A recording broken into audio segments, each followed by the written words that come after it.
thank you very much for coming tonight to, I'm going to switch microphones here, to the Aldertrack celebration, first anniversary celebration. And so we're going to start our second panel. What is Chicago politics going to be like in 2019?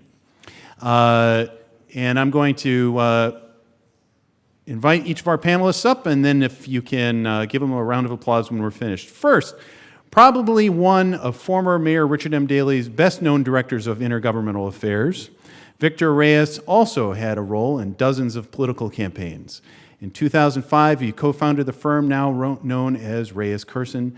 He also has a JD and was incidentally born in Mexico. So can you come on up, Victor? We're going to go that way, okay. Ever the rebel. Ignore the stairs. Greg Goldner is the CEO and founder of Resolute Consulting. He's run more campaigns than you can shake a stick at, almost said.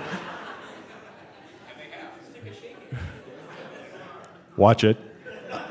Including Mayor Richard M. Daley's 2003 re-election campaign and Rahm Emanuel's first 2002 campaign for Congress. Greg, you want to come on up? And finally, born and raised in Chatham, the 6th Ward, Brian Sleet most recently was campaign manager for Kim Foxx for state's attorney. And previous to that, he was chief of staff for current 6th Ward Alderman Rod Sawyer. He's also a JD from University of Illinois. Come on up, barrister.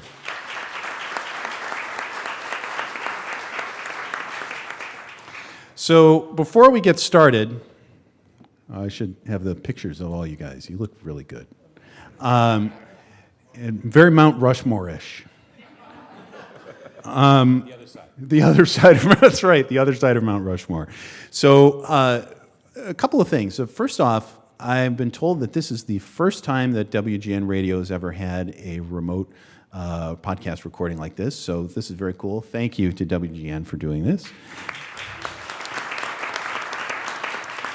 And so we're going to keep going, and at 6:35, I'm told, we're going to, I'm sorry, not 6:35, 7:35, I'm told we're going to go live on WGN Radio, and these three gentlemen here have agreed to actually talk on the radio.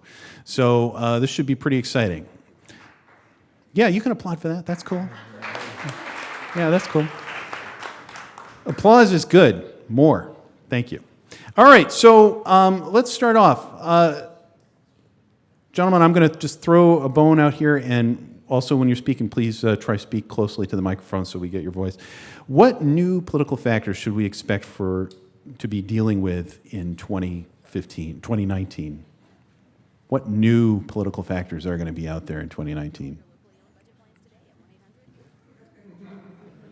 I don't know that we'll see that much that's new, but I think we'll see deeper divisions and strengthening of trends. And some of them are national. The amount of money in politics has kind of skyrocketed at all levels. It's not unique to Chicago. We saw a lot of new trends in 2007 and 11, which kind of took next steps in 15. But you have a lot of money coming in from all different parties into the system, and it's kind of both distortive, but it also plays to trends. So sometimes trends are accentuated, and I think we'll see a lot more of the same, and I'm sure we'll get into what some of those trends are in the next part of the conversation. Yeah. Brian? So I believe that there's a opportunity to see a lot of people that are fed up and see things that we don't regularly understand about how politics works in Chicago. There's a lot of issues that are going to have to come to a head. Whether you're looking at schooling, whether you're looking at population, whether you're looking at income inequality, some of the police issues, some of the violence, and the inability of the federal and state governments to pass a working budget, there is a potential for things just coming to a head and not being anything that we recognize. I mean, last year, no one could imagine Donald Trump as a Republican nominee, and this is the world we live in because people are that fed up. And so what that looks like on a local level sort of remains to be seen. Okay. Victor? So what I think is going to be an interesting new factor is there's a up and coming, currently here today, crop of, I call them millennials, and that age. I invented that, by the way. No, these young people. There's a crop of really talented, intelligent, smart young people who are taking the things they've learned and translating them into real political action. Not everything that they do now results in electing people, but in the near future, they're going to translate the talents that they've learned into actually electing and unelecting people. I think that's one of the really exciting trends. The old timers, like I'll call myself an old timer, but like Greg and I are going to be watching the young people really turn things in the city. So what are the things that are going to, so we're expecting young people to be getting more engaged, people who are fed up, there to be more of a fed up group of people. Are there any things that are going to be no longer an issue? Are there things that we saw that were influences in the past that are not likely to be an issue in 2019? That's a broad, tough question. I'll start. Yeah. So one of the things that we used to do back in the day is, if you register 100,000 people, that means that this person's got a chance to run for this or for that. I think with the movement, the trend now is to have automatic voter registration. So the days of voter registration drives being an important organizing tool are going away. I think you're going to have automatic voter registration very soon, and that means the campaigns can focus their attention on on persuasion, identification, and GOTV. I think the thing that I would add to, and carrying on Victor's comments about this new group called millennials, is how they get information. And it's different. Technology is different. Twitter was in its infancy when Barack Obama was elected president. That was just 8 years ago. So how communications has evolved in a very short time frame, and what works is something that a lot of people are trying to figure out. And no matter what anyone says, no one has. Attention spans are very short. How people absorb information is different than it used to be.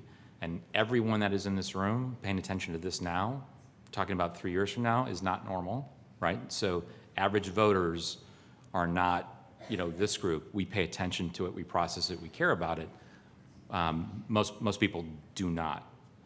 So I think that it's old ways to communicate are kind of going to slowly begin to phase out. Polling, I think, as an industry in the next 5 to 10 years is going to have a really hard time figuring out how they continue to maintain their business. Let's talk about polling more in a minute. Go ahead. No, that's actually what I was going to speak about, is that I think that polling is having a very big challenge right now, because it's not like the numbers aren't representing what the turnout is. Right. We saw multiple models about what people thought was going to happen on March 15th, and many of them were incorrect, not just on percentages, but also turnout and demographics. Mm-hmm. And because of the different ways that people communicate, the different ways that motivate people to do something, it's really going to change the landscape in a way that I think a lot of people may still underestimate. I want to back up for a minute, and I want to talk about turnout. Last in 2015 for the mayoral election, the first one, the turnout was way bigger than we anticipated. 52%? Was that high? No, it was in the 40s. I think it was a little lower. Yeah, in the 40s. Yeah, it was in the 40s. But even so, it was about 8-10 points higher than I think had been originally anticipated. And then the turnout in March was also bigger than originally anticipated. Is this a trend? Or now that we've had 2 points, are we now looking at a trend? So I think that we've had 2 elections that have had a great amount of social intensity behind them. And I think that social media and all those other less expensive ways to get your message out to people who normally may have forgotten to vote has the ability to make this into a trend. The question is going to be how many campaigns focus on these new issues, and if we can create sort of an emotional hot button issue that drives the campaign, because both of those last two campaigns had an emotional hot button issue. I'm But there's holding been back emotional on, hot buttons before, though, right? I mean, but they weren't able to get out to everybody on such a basic level. I mean, the reality is that there were kids who never paid attention to a campaign, who were getting text messages, videos, digital things, Snapchat, whatever, that said, hey, this is something you should care about. This is something you can do something about. You should get involved. And that was a much more difficult thing to do just 20 years ago. but it wasn't just kids; it was the olds too. To use Well, but it was older people too. But even, I mean, my mother is on email all the time. Mm-hmm. Okay, my mother is on Twitter all the time. Like, that's where she likes to get her news.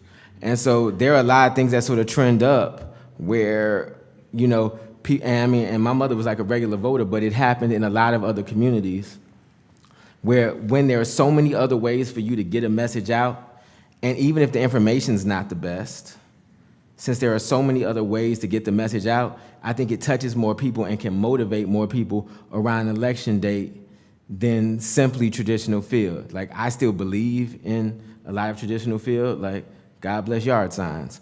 But, the digital asset is going to be a large aspect moving forward. So, Greg, do you think that we're in a trend?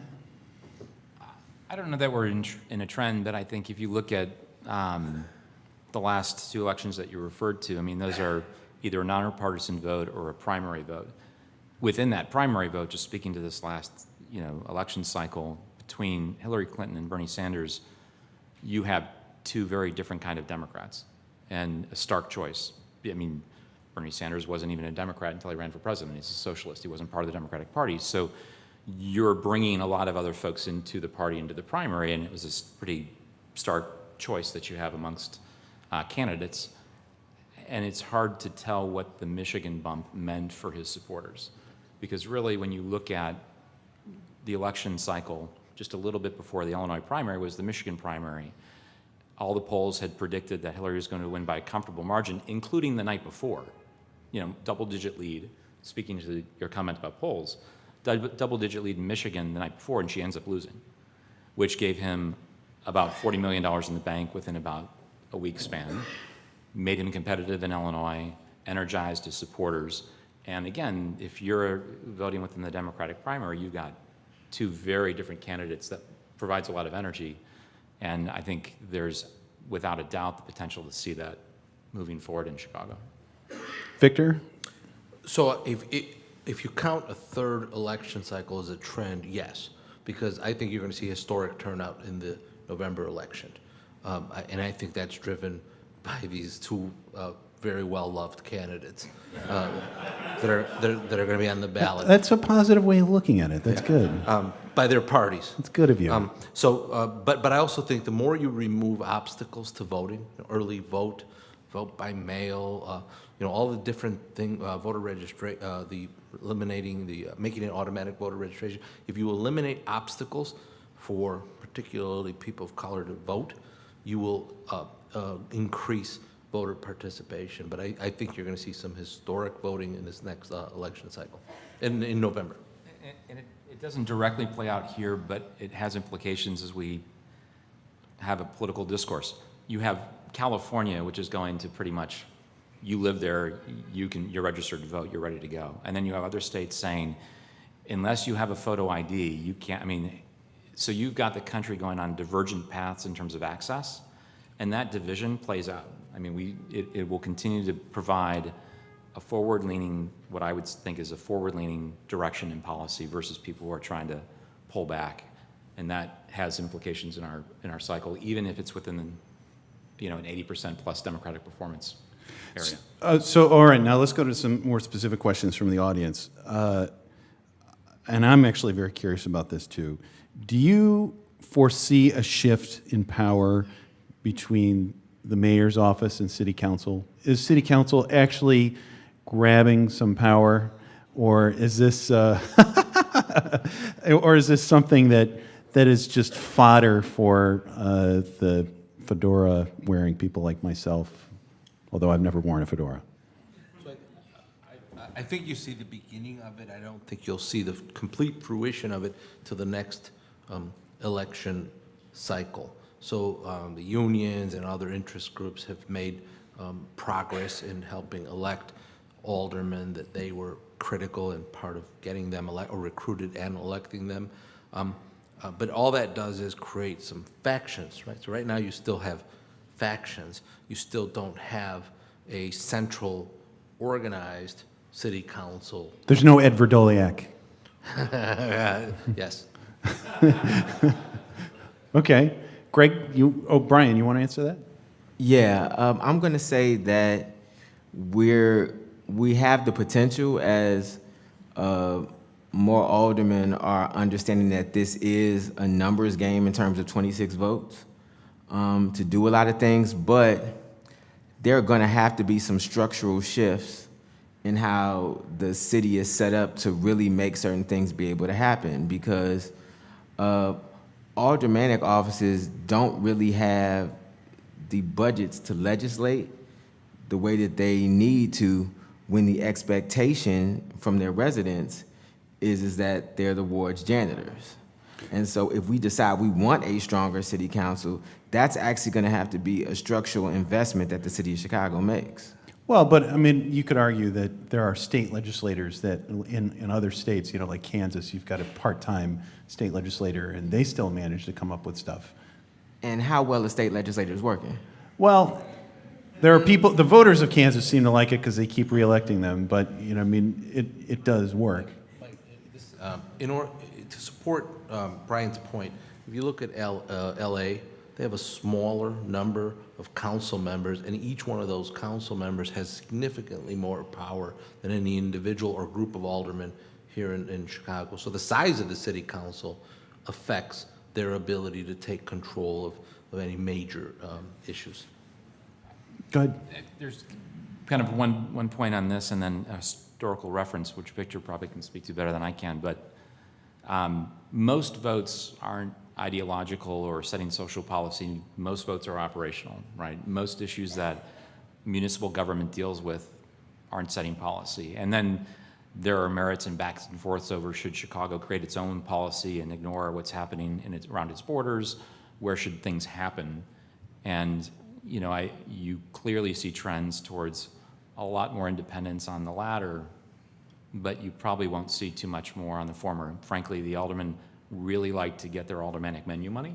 They really like to be able to do stuff in their communities and their neighborhoods, and that's not going to change. So as long as the administration has a policy that it can help provide resources into communities where aldermen have the ability to kind of control the direction of those resources, there's going to be a construct that is likely to hold. Historically, what we're calling independence today, right now, city council meets once a month, and usually takes off August. Maybe it meets in August now, and then it's a little busier during budget time. That's not the way it always used to work. I mean, back when Rich Daley was elected, city council met every week, sometimes several times a week, and aldermen couldn't go on vacation, had to stay there to get votes. You had to whip your 26 votes and do a lot to keep a working majority. And, that was how things were in the late 80s and early 90s under Rich Daley. So whatever high water mark we see in kind of the inflection of mayoral control versus kind of a compliant council, even significant back trending is still a lot different than what historical trends were. So first move of a activist city council would be to meet more than once a month. If they really want to engage on a variety of issues and start to have a very different public discourse than anything we're seeing today, then it would take something along those lines. Okay. Victor, do you have some history to add to that?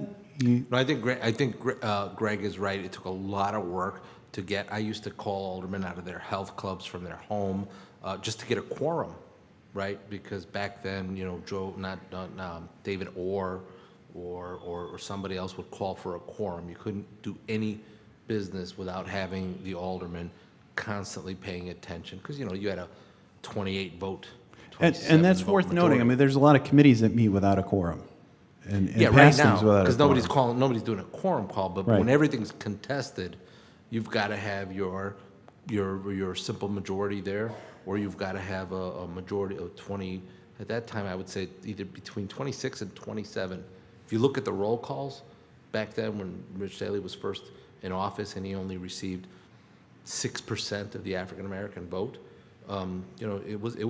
governing was not a simple matter. So let's talk about this. I mean, in terms of our council, whether or not it's activist, does that really impact what happens in 2019? I mean, is everything happening in city council really a sideshow, or there's something else that's going on? Does it matter one way or another? If schools have 40 kids in the classroom, then we're going to see a lot of activism from everybody, right? So the times and what happens, some things that are in the city's control and some things that aren't, are going to dictate roles that people feel that they need to play and what their own alignment is. Because, I mean, every politician thinks they're the king on the chessboard, right? So ultimately, how they decide to make their moves and how they play and how they work in their communities, it's about their own advancement or survival. So that works if there's a construct, but if things continue to break down, if people don't think the government is working for them, that's going to go away pretty quickly. Well, that's actually a really interesting question about schools. I mean, there's one group that's pushing for an elected school board. Governor Rauner is clearly trying to wrest control of the schools away from the mayor one way or another.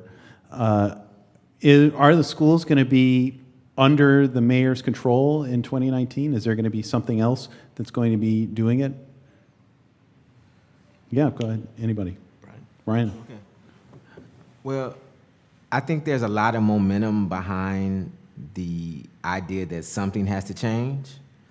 I think the problem is that we've never had a very open discussion about what should change. And so the school fight has sort of gotten into factions, and those factions have sort of bled down into the city council, which is strange because the city council doesn't have that much direct power Has none. over the schools. Yeah. I was trying to be polite. Yeah. Yeah. I think they're happy not to. I mean, they dodged that bullet, right? I mean, unless you're chair of the education committee. Right. So, and it is one of those things where, it's like there's going to be a point where if you're going to be held responsible for problems that you don't fix, when you don't have the problem to fix it, you're going to start seeing a lot more politicians who are getting agitated about the status quo.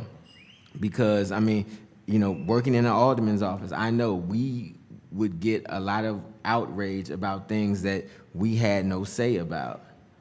And I think that is starting to shake more and more people loose, because if you think you're going to get replaced every 4 years because you came on the wrong side of either particular well-moneyed issue, people are going to have to try to find a way to fight and take some more control back. Greg, you guys are in Springfield all the time. I mean, is this part of a grand bargain? Well, I can tell you that Senate Bill 250 passed the legislature on May 19th, 42 in favor, 16 against. I think Chad, it's up in the House, right? Yeah, so it's a bill that you put it on the board, it's going to pass. This is the elected school It's board. elected school board. Yeah. So I think by 2019, you will likely have an elected school board. And so that changes the face of Chicago politics, right? I mean, the Chicago Teachers Union is no longer yelling at the mayor. Right. They have another group of people to yell at. No, or they'll be busy electing Or they'll school be board busy members. electing school board people. Right. I mean, so that changes a major way the dynamic. I mean, one of the larger spending groups and field operation groups is the teachers union. So what fills that vacuum? How does the scale change with CTU out of the scene? You mean dominating the scene? Okay. Okay. Yeah. Yeah. I mean, well, so who rushes in? Are we going to see SEIU coming in? Is there now an opportunity for another organizing group? Is there another organizing group? Well, the question is, will having an elected school board absolve the mayor from responsibility of having to deal with that tax bill that gets in people's hands, right? So, you know, the folks get a tax bill that's a composite of a lot of entities, but yet the mayor is somehow held accountable for the property taxes on that bill. So if it absolves him, if the mayor could take the position that schools are not my problem any longer, then yeah, it creates, it does remove a certain amount of accountability and responsibility. But if it doesn't, if people still hold the mayor accountable, then he has to play, right? He has to care about who gets elected there. The aldermen have to care about who gets elected there. So if they're going to be held accountable for those property tax levies that the schools make, which are bigger than anybody else's, then it may confuse it and turn it inside out and upside down, but I don't know if it'll absolve them of accountability. So my general opinion is that whenever property taxes go up, people blame the mayor and the city council. Which one do they blame more?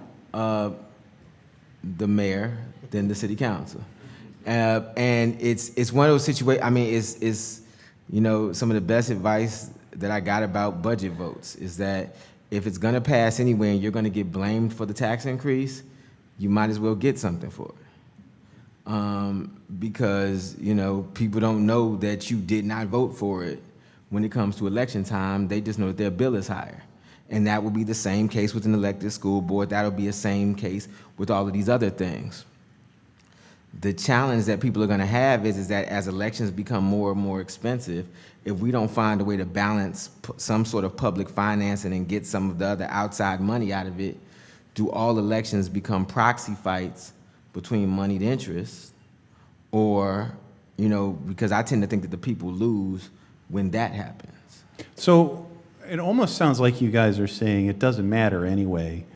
Everyone's just going to be conflating property taxes and problems with the schools with the mayor's office and city council. So CTU and other groups interested in education are still going to be involved in that anyway. Is that right? Or are voters going to get it? You know, voting is a selfish act. I mean, and I don't mean that in a derogatory way, but people assess what are my interests and who's going to best represent those. And how that plays out in 3 years is going to be very difficult to forecast in spite of the title of the panel. But Thank you very much. Good night, everybody. But, I mean, what you have is set interests in all these debates. And the question I think that Brian was alluding to in terms of the money and interest on both sides is how honest are the conversations, right? How do people interpret their interests and who's representing them? So, you know, we were talking a little earlier, the panel before us was a great connection to what this is in terms of demographics. You cannot have those demographic changes that we saw on the board, the shifting of population in communities and what that means, and not think that that is a significant challenge for government to figure out how to provide services, less in certain areas where there are less people and more in other areas where there are more people, and not think it's going to include a lot of other issues as part of that conversation. We are not having that conversation in Chicago at all.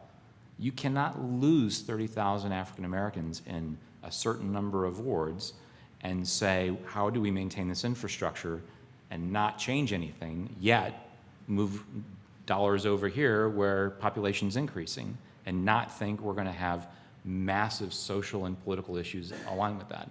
But we are not having those conversations. So when it comes to an election about a school board, those things will start to kind of percolate, but it's not clear that the money and interests won't make it a proxy fight. We're not close to having that ecosystem of a conversation yet that I think Brian was talking about. So I want to sort of shift gears a little bit and ask the question, when last fall there was a lot of talk about how every single alderman who voted yes on the Laquan McDonald settlement is going to get hit with 1 million mail pieces saying this person voted for blood money. And now there's been some time, things have cooled a little bit, but not entirely. Are we going to, in 2019, is that still going to be something that we're going to be hearing about for certain aldermen? Are they vulnerable because of that vote? Well, I think all aldermen are vulnerable on the issue of crime, police accountability reforms, the crime stats. I think all aldermen are going to be accountable for that.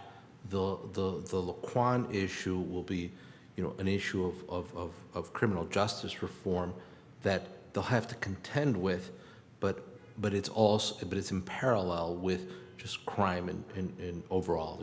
Everyone's going to have to. And a Department of Justice investigation ongoing.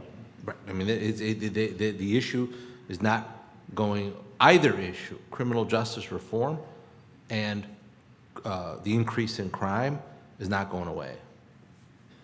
Well, one thing that I've heard is that if the Department of Justice comes with a big series of findings and orders the city to do a bunch of things through consent decree, everyone in government, the mayor on down, can just, say, well, this is what the Department of Justice is telling me what to do. I'm locked into the federal orders. No. I will tell you, in 2019, the idea that you can absolve yourself by not having results, you're deluding yourself. You have to have results. The people in the community have to feel it. In the communities where crime is rampant, in the communities where police abuse is rampant, they have to feel results. Otherwise, it doesn't matter what the criminal justice, what the federal investigation concludes or what you try to say. They have to either feel those results or they will hold somebody accountable. And Brian just went through this in his last election cycle. Yes, but also you have to, I'm a little bit of a cynic on this. In 3 years, I don't think people are going to care that much. Because no, if you saw the drop in how much Laquan McDonald mattered from the original poll to the tracker poll in our race, because it's a sad truth. There are very different cities of Chicago. But wait a minute, didn't you just get done saying that polling is suspect? Well, but the fact of the matter is that there are issues, like Chicago has had a high crime issue the majority of my life. There were 900 murders a year when I was in high school. Right. Okay? There are problems that we have not gotten serious about solving.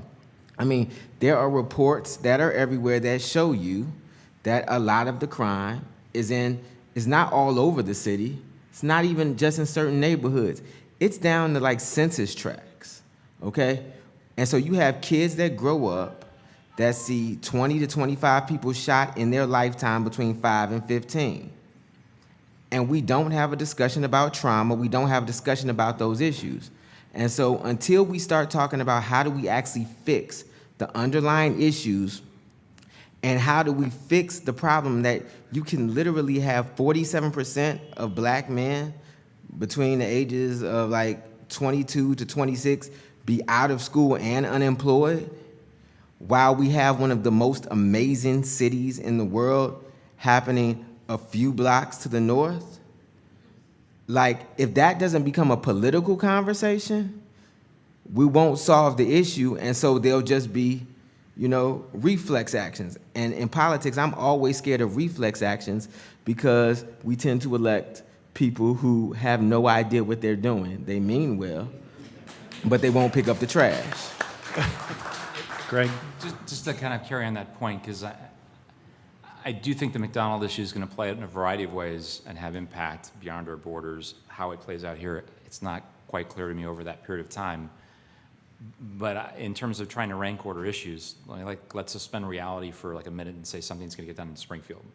And let's be tangible about it to say, if Madigan's bill that he announced today were to pass, which provides $400 million for CPS, passes, let's just say it passes, or the Menard bill, which provides $400 million for Chicago Public Schools, passes today. So one of those vehicles somehow comes to fruition, and then there's an ongoing revenue stream for it, and Rauner signs it and all that kind of stuff. So where do we get the other $700 million for next year? Seriously, I mean, that's what we're talking about. We're talking about a $1.1 billion deficit for Chicago Public Schools out of a $5.6 billion budget. We're short $1.1 billion. And under the Democrats' plan, House or Senate, the ceiling that anyone's talking about is $400 million. And CPS's authority to raise property taxes is capped at $75 million a year. Right? So Yeah. we don't need to wait 3 years. I think it's like 20 million next year is what they'll be able to raise it to. So you can't go to the markets. You already paid 8.5%. Maybe they're open, maybe they're not. If they are, it's going to cost a lot, and you got to pay it back some point. So I don't know that we have to wait too long to figure out what are going to be the dominant issues. Like, what are the solutions? How are we going to tackle that? That's a big number. Is CPS going to get a cap lifted at Springfield? Probably not. Is the city of Chicago City Council going to vote to raise property taxes to give to CPS, and how much? How many hundreds of millions are you I've been gonna have to cut? told that would be a disaster from a legal perspective because it would open up the city of Chicago to legal liability by paying off another government entity's bills. Someone's gonna Bondholders say- would be angry Someone about it. in government's going to say, who cares? Because we cannot cut $700 million from CPS. And that's if there's $400 million from Springfield, right? So that's a... I think So you're the doomsayer. It's all going to go bad. There's no way out. No, I don't think... Let me add to a little rosier part to Greg's Oh, that's point. nice. That's And nice. that is the city, 86% of the city's property tax levy goes to pensions and debt. The city can't help anybody, much less the Board of Ed. So they have their own financial crisis to deal with just in the city's different pension systems. So I just wanted to put a little rosier. That was spin. rosier? Thank you. Yeah, I just wanted Man. Yeah, the bar is still open. That's right. Afterwards, get a drink afterwards, guys. And anesthetize yourselves. So let's shift gears again a little bit. Who are the up-and-comers we should watch for aldermen? Anybody? Who are the aldermen that are up-and-comers? Actually, I think there's a lot. Do you want to give names? I don't want to single out too many folks, but there's a lot of folks who were elected this last cycle who, regardless of their alliance with the mayor or this or that, the other, I mean, they're in it for a lot of the right reasons. They actually still have the rose-colored glasses on. They're going to be fighting for some good fights, and they're going to engage in good conversations. And, we saw turnover. I don't think it's a good idea to have 50 new folks elected every cycle, but I also don't think it's good to only have 3 new people every cycle. So just as you have change and as you have neighborhoods change and representation change, what I also think, and again it plays out a little later, but and Victor's been through this several times, we've kind of stretched the gerrymandering capabilities of the city in its last redistricting, and I think a lot of those issues are going to come to a head too, and we're going to see a lot of representative change. So in terms of people who are involved, what's interesting, what Victor said about millennials and how they get engaged in politics, I think it's absolutely true. And something that is very encouraging is if you were just to kind of drive down Milwaukee or a number of other districts in other areas, the kind of affinity that folks have for Chicago, the city itself, is very strong. You see it in different neighborhoods. You see Chicago flag branded shirts and hats and messenger bags and all these kinds of things. And they're in all different kinds of neighborhoods. in all And different news places. organizations. Yes. And again, you see it in different places and communities throughout Chicago, and it's an encouraging thing to see that people care about their neighborhoods. I think they feel disconnected from politics, but that can change very quickly. Okay, so no names. So I think Gil Villegas is a really smart, savvy alderman who is a long-termer. I'm very impressed with Alderman Sawyer, right? I think he's a real leader. He's a pragmatic guy, and Brian was his chief of staff. You have some aldermen who are, I think, look, Marty Quinn is a robot, right? He'll be around for a long, long time. And so, you've got some He's a aldermen- nice robot, though. Yeah, he talks to all of his constituents all of the time, door to door. Yeah. And so you've got some aldermen that are in it for the long time. You've got some aldermen that are just showboating, and the guys who are clever about what they want to do in the long term and get done in their communities are going to have a long career. Yeah, I mean, I think that, I tend to look at people, I'll say like a Scott Wagispack who, Is he an up-and-comer? well, Or here's is the he thing. already arrived? Well, here's the problem. It's like when you He's talk already about here. up-and-comers, with a lot of the new aldermen, I'm trying to figure out, it's been a year in, are they going to actually like this job at the end? This is a tough job. And so I guess the question is, if you mean do you mean up and comer in terms of rising in power in city council, or do you mean up and comer in terms of going somewhere else in politics? That's a good question. I mean, in 2014, I had a state rep tell me that running for alderman this next term would be the worst thing to ever do, because all you're going to do is do bad votes. It's nothing going to be but bad votes. So now, after all these bad votes, are people going to stick around? Well, I mean, it's going to be a legitimate question of, is this something that I want to do? Because there's the bad votes that you take and all of the access that comes with that. There's the organizing groups that have gotten much more intense about protesting in front of your office and following you around to events, or somebody showed up at Alderman Sawyer's house with a casket, and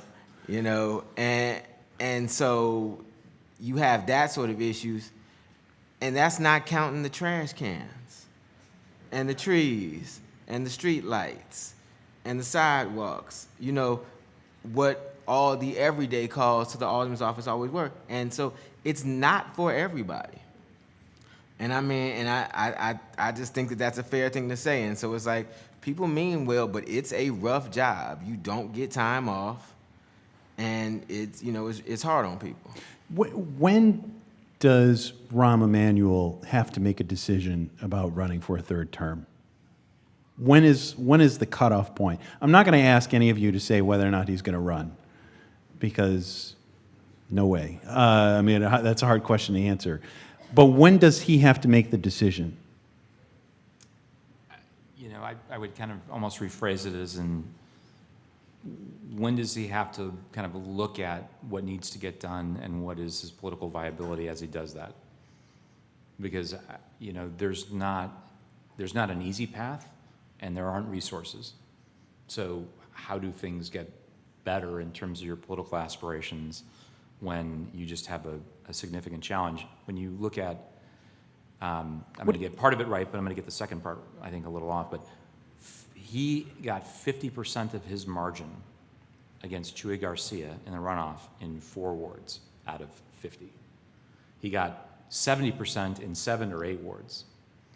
And the property tax increase that he just executed on is going to impact those 7 wards more than anywhere else, and there's more coming. So where does it get better for him? You said there's no resources. What do you mean? I think Victor's comments earlier in the deficit, the structural deficit that the city is in, to maintain current operations, we're not paying for it. So we have to raise a lot more money to do the things that we're just currently trying to do. That doesn't include CPS. There's no gifts to There's nothing. hand You've out. got to do difficult things to get to even water level. So if you raise taxes, if you do a lot of things, who knows if there's ever going to be a capital bill out of Springfield in the next number of years. If there's not, where are there things to do in neighborhoods? Where are there things to do in communities other than provide services? And right now we can't pay for those. So how do things get better politically? Victor? So I don't think the city of Chicago can tax, by the city of Chicago, I mean all of the taxing entities. I don't believe that they can tax enough to solve the city's structural problems. The city's future is dependent on what happens in Springfield and potentially what happens in Washington. And so I think the mayor is in a position where if he doesn't get Springfield and or Washington to help figure out more Springfield, with local paying too, if he doesn't figure out a combination of Springfield and Chicago solutions to solve the cities and the schools and the city colleges and all the different agencies that he's responsible for. If he doesn't figure out that solution, then I think he's got to give some serious consideration as to, what he wants to do. Brian? Yeah, I mean, I think you get to a point and you see what you were able to accomplish, and you see if this race makes sense, if it's worth the time and aggravation. I have a stronger belief that with a slight shift of priorities, with the less resources, we can get ourselves at least back on a path. Because, I don't believe that Chicago's going to save its fiscal issues by doing things to get to water. We're going to have to make a bet on growth, okay? It's clear what the areas are that need growth, but we have to acknowledge that the plans we've been putting in place for growth, because we've spent a lot of money there, but the plans that we put in place for growth have not been effective. And in my opinion, weren't designed to be effective. Not conspiracy theory, it's just there's a social service mind state sometimes that says that if we're going to work in this community, it's going to be less about results and more about what we meant to do, rather than saying, hey, this has got to work. And you see that difference in the development of the South Loop and the West Loop versus Bronzeville and, certain other areas that were all starting to get money invested in them around the same time. It's like we actually can fix problems that we want to fix. And boogeyman in the room, somebody's going to get rich off of it. But we have to be okay with that for the greater good, because as long as there are only a few zip codes that are producing the majority of our tax revenue, we're not going to be able to sustain this. And so somebody's going to have to get elected, accepting that, suck it up soon after, and hope that things improve enough by the time for re-election. And if I can throw in one additional comment, we are not Detroit, right? I mean, we talked about earlier, we're not. I mean, they were one industry dominated, they were going downhill for decades, government didn't react. We're not that. That's not us. I mean, we should be growing more. Denver is amazing. The number of tower cranes in Denver, what they're building, the things that they're doing, their economic growth, what they're attracting, that should be ours. We should be fighting for that. We're not. We're not competing, right? We're maintaining. That's what we're doing. We're not competing with Atlanta and what they're doing. We're not competing with a lot of places. But we are doing fine, and our private sector is strong. And I think that how we embrace that and use that to get our politics right gives us that path forward. But we can raise our taxes a lot and still be very competitive. We have room to do it. Nobody likes it. But there's plenty of room to raise taxes on a variety of ways and still compete. But somebody's got to talk about it. But we can't just tax our way out of it. It's not going to work. So this is something that's really intriguing to me that I'm hearing from you guys, that regardless of who the candidate is, in the past, when somebody ran for mayor, there was, whether it's re-election or for the first time, there was a lot of promises of, I'm going to be delivering X to you, right? And that's what you did. You went through and you made your list of different groups and you were going to say, I'm going to deliver X and I'm going to deliver Y and I'm going to deliver Z. And if enough people believed you, then you had your coalition and you went forward. And a lot of it was about resources. This word here is really interesting. So we're heading into a scenario where maybe there aren't a whole lot of resources to hand out. Mayor Daley, Richard M. Daley, he built a ton of libraries. It's amazing how many new libraries Chicago has, and he basically checked off his boxes doing it that way. So without somebody being able to run for mayor on a platform of distributing resources, how does somebody run? Whether it's Rahm Emanuel running for re-election or somebody else that's preparing to run against him, or if he is in or not. What is the shape of a campaign if it's not about distributing resources? I'll let Brian. Right. So what I'll say is that if you looked at 2015, right, traditionally aldermanic campaigns was like, you don't know your alderman, you haven't seen your alderman, I'll pick up your trash better, vote for me, okay? 2015, I've never seen that many elections where people were arguing about who's the real progressive, okay? And so you're going and like these broad citywide issues less than, this local thing, that local thing. The danger that I'm scared of is that you're going to have people running for mayor on these very broad promises that they have no way to deliver. Like, I'm going to fix your community. I'm going to get everybody out of poverty. I'm going to give, all these people this in the areas where people normally do not vote because they feel like their vote doesn't matter. And I'm scared that wins an election and ends us up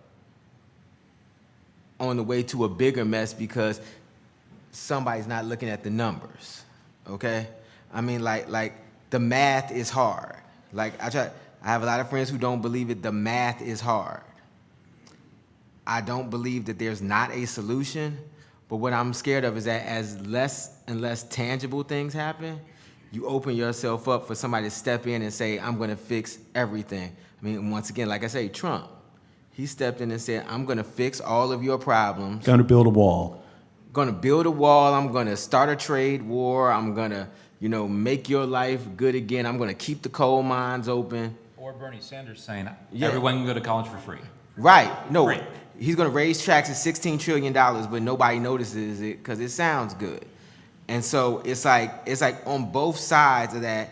And so if that comes to Chicago and you've created a large enough disaffected class that people believe that like that is a way to go, that's a problem. It's harder here because we have the 50% threshold.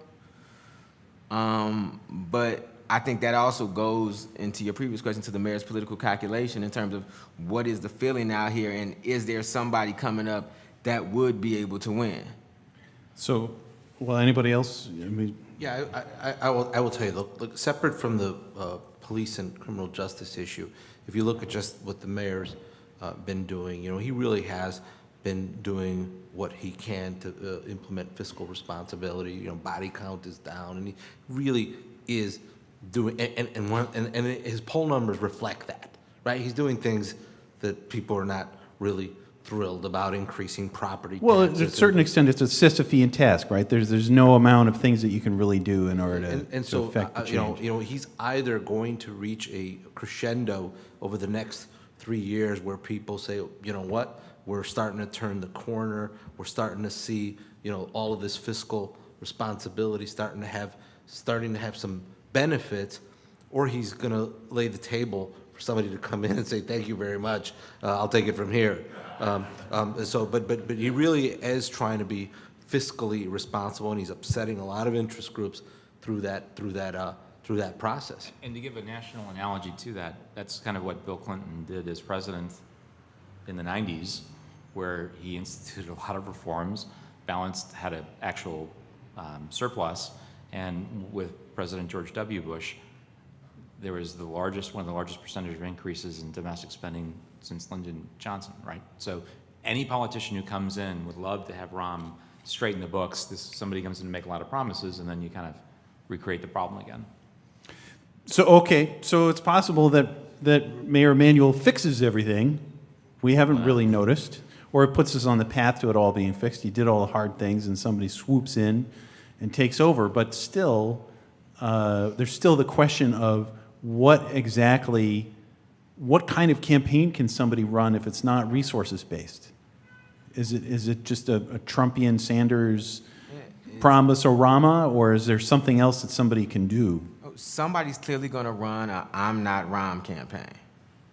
I mean that is going to be one of the campaigns. Well, that's anybody, right? That's not Right. Rahm Emanuel. Right, but in his race, it's going to have to be, can I defend my record in a way, or not? I mean, he's going to have to be cautious about the Clinton comparisons because there's a lot of people who are feeling a kind of way about the way some of the reforms impacted certain communities, and that is an argument that you're hearing a lot about some of the reforms that the mayor is making, is that it's going to overly impact certain communities. And so there's going to be more pushback about what could happen because of changes that are proposed and it used to be, because we are seeing a lot of the things from the 90s, not just on the federal level, but on a lot of levels, play out in our current society in a negative way. Okay. So let me ask you this question then. In that scenario, are aldermen at all attached to the mayor, or are they all free, free to do whatever they want? So, given the current situation, the way I would counsel an alderman who would ask my advice, I would say, look, you have two options here.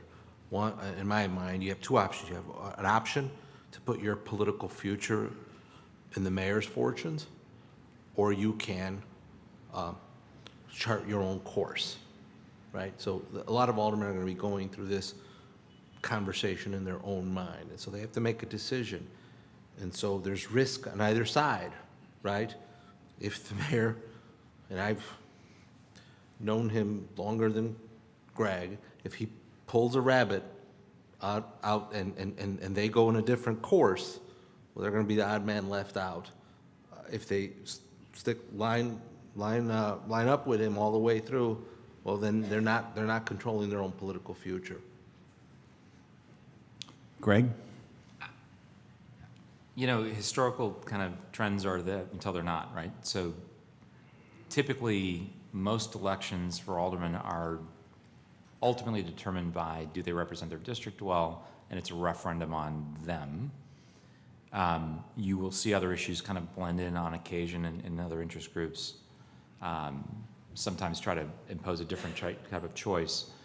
But I think it's going to be very, very difficult for any incumbent in any neighborhood, in any community in 2019. I mean, Rod Sawyer is not a strong, staunch ally of Rahm Emanuel charging through, the fire to help his agenda, and he's getting protested by the same people that Rahm Emanuel is, right? So I think it's going to be a very difficult time to be an incumbent, because if you are in your neighborhood, in your community, and you don't see either things working for you or opportunity that you don't have that you think others do have, you don't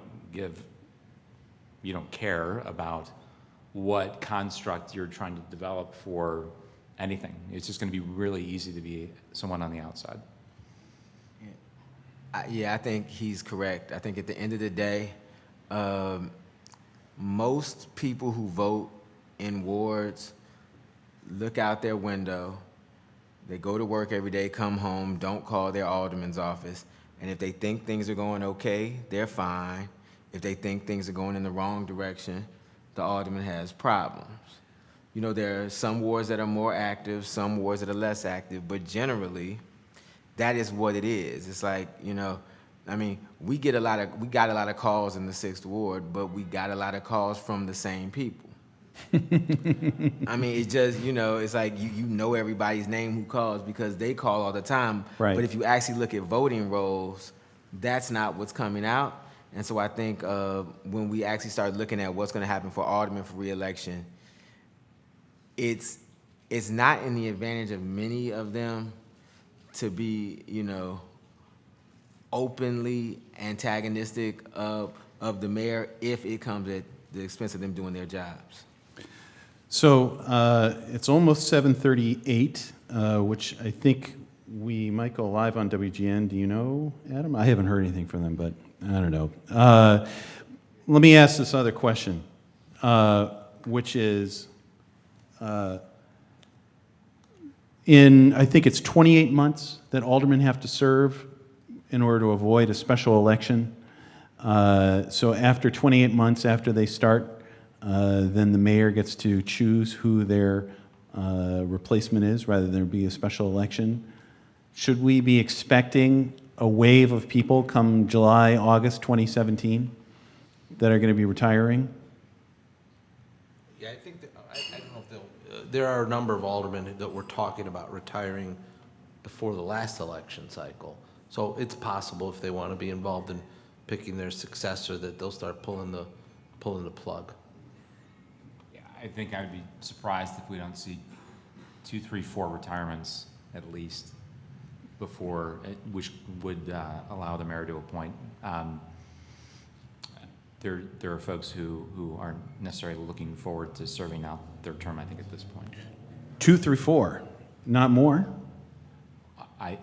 Well, having 3 or 4 special elections would be kind of a real anomaly. Uh-huh.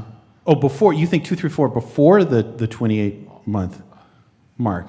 No, I think 3 or 4 after. So to avoid the mayor- special to election, avoid so the the mayor, special election yeah. that the mayor gets to appoint. Yeah, Brian? I think if we have, like, since it's all but been promised that we're going to have another big property tax vote, there are going to be a lot of people who are going to just say, hey, let me walk away from this and give, someone else a chance to make their name. Okay. I mean, does that change? I mean, are a lot of these people that are going to be retiring, are they going to be big names? Or are they just going to be... No, you don't have to come up with the names. I know you guys don't want to do that, but, Yeah, there's a potential. You've got some older members of the council that've been around for a lot of years, and so you'll have some genuine players who I think are going to consider retiring. So, Brian, I want to interrupt you. We're live on WGN, What does this city look WGN like? Radio, You got Greg Goldner, and Brian Sleet, and Victor Reyes, all sort of moderated by Mike Fourcher from Aldertrack.com, who joins us regularly. Let's go out to the University Club. Mike Fourcher, are you there, my friend? Yes, I'm here, Justin. It's All right. great to be here. And we're just finishing up our discussion. And one of the things that we were talking about that's really interesting with Victor, Greg, and Brian, we were talking about who some of the potential dark horse candidates are that could run for mayor. Mm-hmm. And, we heard Lisa Madigan was one name. Anybody else want to just toss out a name real quick? So this is Victor. So I will tell you that Bridget Gaynor, Sheriff Dart, but not a candidate, or maybe a candidate, but you cannot underestimate President Preckwinkle's influence on who the next mayor is going to be in the city of Chicago. Hey, Mike, let me ask a question to you and to the panel. How much will we see of a more progressive candidate like we did with Chuy Garcia running again? Will we see that movement get stronger as we get to 2019, or should we expect a more moderate mainstream Democrat to run for mayor if Mayor Emanuel does not? So this is Brian, and I was saying, like, looking at the Fox campaign, I think there is a strong opportunity for a black person who can earn some progressive credentials. And so, whether that is, Alderman Sawyer of the 6th Ward, or Kurt Summers, or even potentially, Larry Rogers or Kwame Raoul, there is a strong opportunity for a black candidate with progressive credentials to have a chance at mayor if issues stay as is. What about you guys? Is there a progressive candidate possibility there?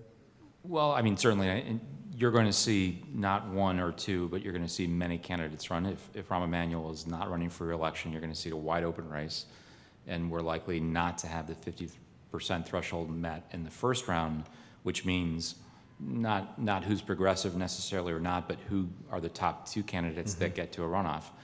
You could have a situation where both are progressive and very similar in terms of their point of view that get to a runoff, or those that are more divergent. But you're not going to have a progressive candidate that unites the party. Not likely.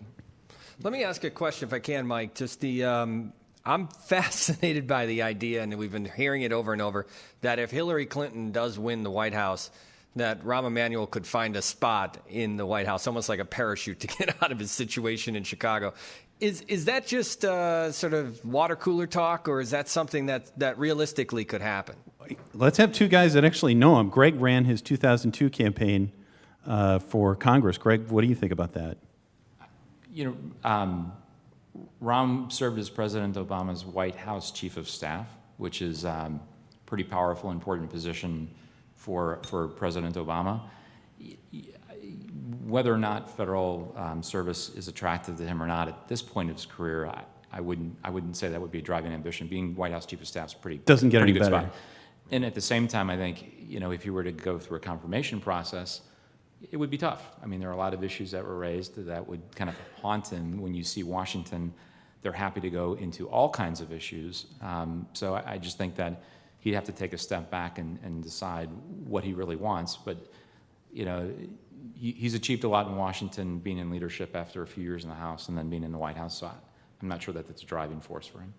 For you guys, I mean, if I can, we only have just a little bit of time here, and I wanted to ask about Springfield, just make a transition real quick. The Speaker of the House, Mike Madigan, just passed a budget out of the House that was unbalanced, according to the governor's office, $7 billion. Greg, Victor, I know you guys spend time in Springfield. Is it surprising to see that the Speaker of the House sort of made this move and passed something through that wasn't really a compromise and sort of, you know, went at Governor Rauner like this? No, it's not surprising. In fact, I assume it's intentional, right? They want to put it in front of the governor, challenge him to veto it, which I assume he will, and it'll just set the stage for November. Greg? No, I think that's exactly right. I think they've kind of decided that they want the voters to decide which direction the state should take and make a choice between the two. Unfortunately, I don't know that we're going to have that kind of clarity coming out of November. So if we wait until November, what really has changed and what would be new or what would be different to come to a different solution? So Tuesday, May 31st is the deadline for this session. Are we going to get a budget out by then? I think we just did. And that's it. I assume the Senate still has to pass it, but Right. I think that's the budget. This is it. There's not going to be something else. So whether Rauner votes up or vetoes it or signs it, this is what he's going to have to deal with. Okay, well- Go ahead. Unless the governor wants to drop his turnaround agenda, you'd have to ask Greg about that. Okay. All right. Well, I think you got it there, Justin. That's the answer. All right. Thanks a lot, guys. Thanks to Mike Fourcher, Greg Goldner, Brian Sleet, Victor Reyes, the people who are at the University Club as part of the Aldertrack one-year anniversary party panels that they did. Is Chicago shrinking and Chicago politics, what to expect in 2019. Mike checks in with us regularly every Wednesday. Coming up, we're going to take a break. Representative Ron Sandak is going to join us to talk about what happened in the House today. Thanks, Justin. Stay with us. All right, everybody.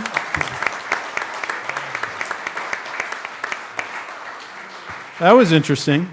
So I want to thank everybody for coming here tonight, and I want to thank our three panelists, Victor Reyes, Greg Goldner, and Brian Sleet. And I also want to thank our sponsors, Reyes Curson, Chicago Association of Realtors, WGN Radio, as well as all of our other sponsors. Thank you very much for coming out tonight. The bar is open. We're going to have drinks for a little bit more and some more appetizers. Please stick around. Thank you.